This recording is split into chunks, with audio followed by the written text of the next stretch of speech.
All right, my friends, I made this video extra quick because there are a few important corrections I want to make about Adventure Mode, and I think that I have also the tipping point has happened. I now understand Adventure Mode, at least the basics, so I can finally start explaining things correctly, hopefully. So let's just clear the air. A few quick corrections on my last video. Item 1, I mentioned that it seemed that I was locked out of flying straight into the air during ambushes. This turns out to be not correct at all. What I was picking up on was the fact that the few times that an ambush had occurred, they had occurred in very, very deep forest. And very, very deep forest has a dense tree canopy, which a somewhat humanoid, human-sized creature cannot just go straight up. So I was, in fact, bonking off the dense forest canopy during these ambushes. In clearer scenarios where you have more access to the sky, you can absolutely just fly up to solve that ambush. Relatedly, one other thing I learned, so there's two things that I've encountered that will pull you out of fast travel mode. And one is an ambush where it spawns enemies who are targeted on you, and one is you feel uneasy, which is apparently where an ambush is in the area, but some skill has triggered to let you anticipate the ambush before it happens. Now, in my case, a few times I felt uneasy and avoided the ambush completely. I just went in a different direction. Other times I did in fact find what was trying to ambush me, and in this case it was like a pack of dingoes. And I was able to fight them off. We're gonna get into that. So the title of this video is ZEFON the Killer. I think I have like 50 kills in total now, and like 30 of those are notable, something like that. And I did that with DFHack and some cheating. My Birdman is now whatever your preferred ultimate evil from a fantasy game is. My character is like Ganondorf from The Legend of Zelda or something, because he is now super, super powerful and just causing problems wherever he goes. But I'm getting ahead of myself. Second correction from the last video. I said that I thought that badger man that I killed, I thought that he was flirting with his girl by lying about having combated me, but now I've actually run into this. I'm not sure if it's a glitch or if it's a bug or just not a feature that's not finished yet, but a lot of NPCs, if they don't trust you, will converse amongst themselves about the potential for combat with you, and that will be displayed as like, I was attacked by ZEFON Birdman just earlier, when it actually hasn't happened. It's a little bit of an irregularity, but that's what was happening. In fact, these badger people were what they were trying to express was that they were afraid that I was about to attack them, and indeed I was. So in that way, it was kind of working as intended. But so great, we got all the corrections out of the way now. Let me tell you about the new things I learned for Adventure Mode, and how you too can build basically any character and turn on God mode. I put in the thumbnail a joke about God mode, but there are in fact like 3 DFHack commands. If you want to this is what I recommend. This is how I've always learned Dwarf Fortress, is you set it, you use hacking and cheats to make it as easy as possible, and then once you start to feel comfortable with what's going on, you can give yourself more and more challenge as you'd like to. So in this case, I finally figured out how to basically turn on God mode.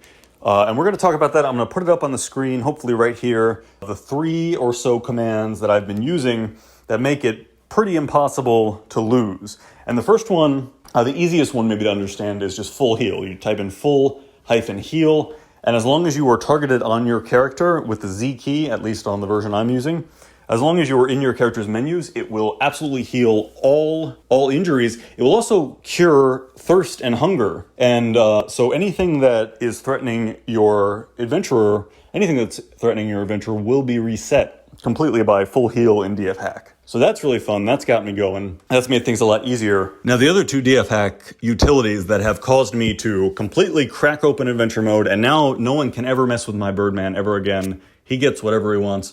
So full heal gets him out of trouble where he gets hurt, or even if he's starving or something. Another one is called GUI, as in, graphical user interface, /GM editor. And what that's going to let you do, this was incredible. Thanks again to Nultan. I'm thanking Nultan in basically every video and post these days, but it's because they're just such an expert about Adventure Mode. So GM editor, you can go in and it will show you every little thing that the game is simulating about your character. And if you go down to physical attributes and then click through that, I was struggling with that. It is a GUI, it's a graphical interface, so you can click. So you click down into physical attributes and then into body. And let me actually make sure that I'm getting this right, because I don't want to get it wrong again. Okay, so yeah, so you probably just noticed a cut there. That is because I had to go back to my notes.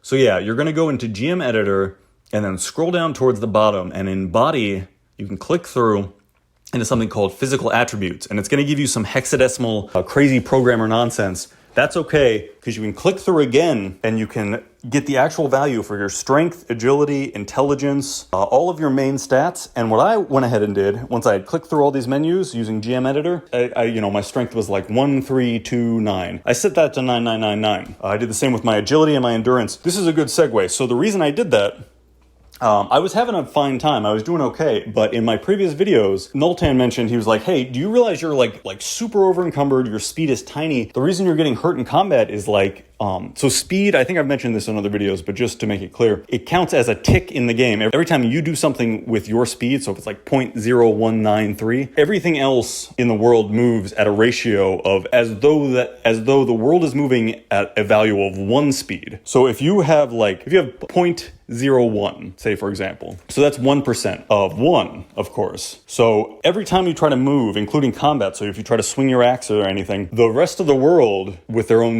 speed variables is going to move 100 times, basically. That's just an example. But so what we found, and this was really, really interesting. So once I got my speed and my agility and my endurance up, now my speed, you'll see in these clips, is like 4. So I'm moving 4 times as fast as what the game considers an average movement speed, which is nice. I can chase things down now. But so after I did that, I started racking up my ZEFON kills. And part of that was that I was having so much trouble finding a trader. All of my clothes had been destroyed, had rotted off my body in this long adventure. And so what I ended up doing, I ended up just killing anybody I could find to try to get clothes that would fit me. And in this, I'm pretty sure, and I'm going to say I'm pretty sure because, like I said, I was confidently incorrect on the last video, but I'm going to say this time, I have now killed dwarves, goblins, elves, and humans, and all of their clothing that I loot reports as large. And specifically, so in-game in adventure mode, how it works is it will describe the item as appropriate for you. It'll say a cat leather robe. But if it is too large for you, like it's from a bit larger creature, it will say a large cat leather robe. And then when you go to wear things in the wear menu, it will refuse that. It'll count it as an item, which is not useful. So I have established that from the perspective of my Grackle Man, dwarves, goblins, humans, and elves are all way too large for it to wear their clothes, which means that the reason I was probably so over encumbered was that my Grackle Man is a little bird. He's closer to a bird size than a man size, I guess. But that doesn't matter anymore because, like I said, I've hacked his strength, his agility, and his endurance. So now he moves 4 times as quickly as the average thing. And every time he attacks a body part, it is lopped off. It is cleaved entirely from the creature. So I basically just say, I would like this character's head off, and then the head pops off.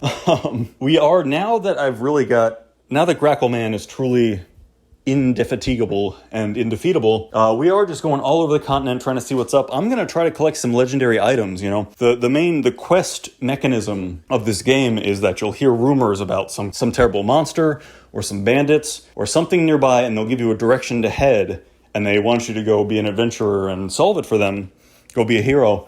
So during times when I'm not just being the problem in town and, just killing people to see if their clothes will fit me, that's a good sound clip that somebody can clip later to get me in trouble. But when I'm not causing trouble in town and just killing everyone to see if I can find some new clothes, I will help them, and I'll keep everybody posted. I plan to get some legendary items. The only legendary items so far that I've heard of in this adventure are a book and then a couple of armor pieces, but I'll take those armor pieces. They might be too large for me again. A few people had been mentioning GUI. I almost forgot to talk about, so let's say you don't want to super edit your character and make them massively powerful like I did. Maybe you want to cheat a little less. So 2 things that I also really found incredibly useful are GUI Create Item. And again, you should see this on your screen, and GUI Adventure Fort, rather.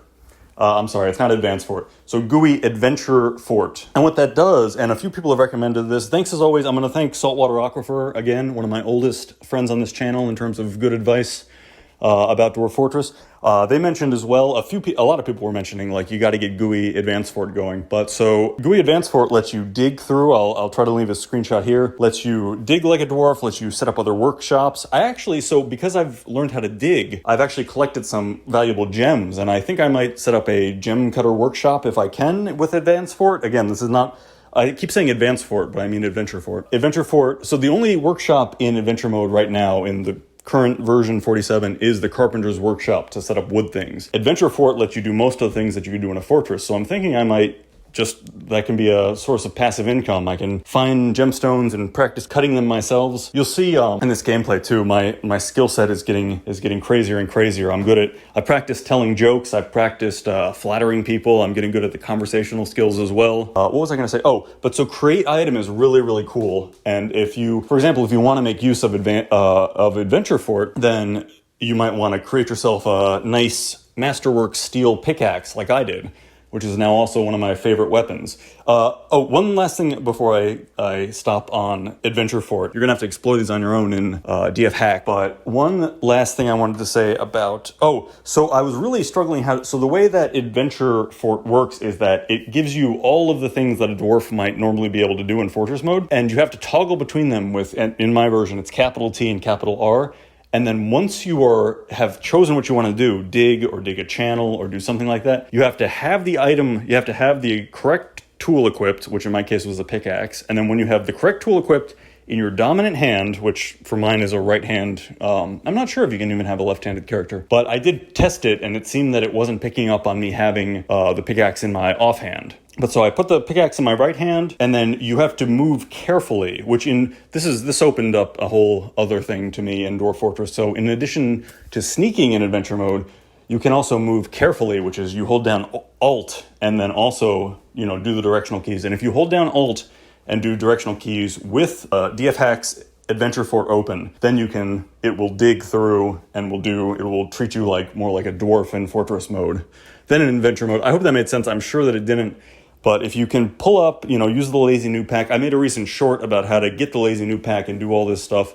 If you can get your setup looking like mine, then hopefully my instructions will be helpful. Okay, but I think that's all I have today. Just wanted to get a few things straight from last video and also just kind of get hyped. So I looked up, I said, when is Adventure Mode coming out for the Steam version? Because let's be honest, the Steam version is really shiny. It's really nice. I'm really proud of what they did in Fortress Mode, and I hope that Adventure Mode can look like that soon in the Steam version, just as nice and just as soon.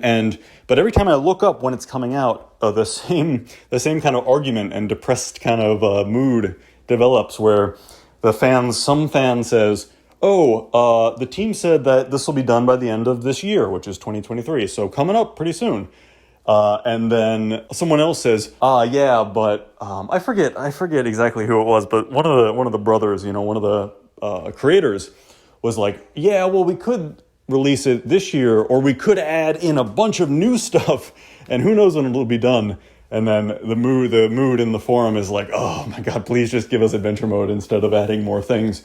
But we'll see. That's not my place to say. These creators, if we had been backseat driving them the whole time, we never would have had Dwarf Fortress in the first place. So, cautiously optimistic for Adventure Mode in Steam soon, and at the very worst case, I'll at least remember a few things when it does eventually come out, so I can check that out with all y'all. I think I might mix it up, switch back to the Steam version, and play some Fortress Mode again. This has been a really nice break.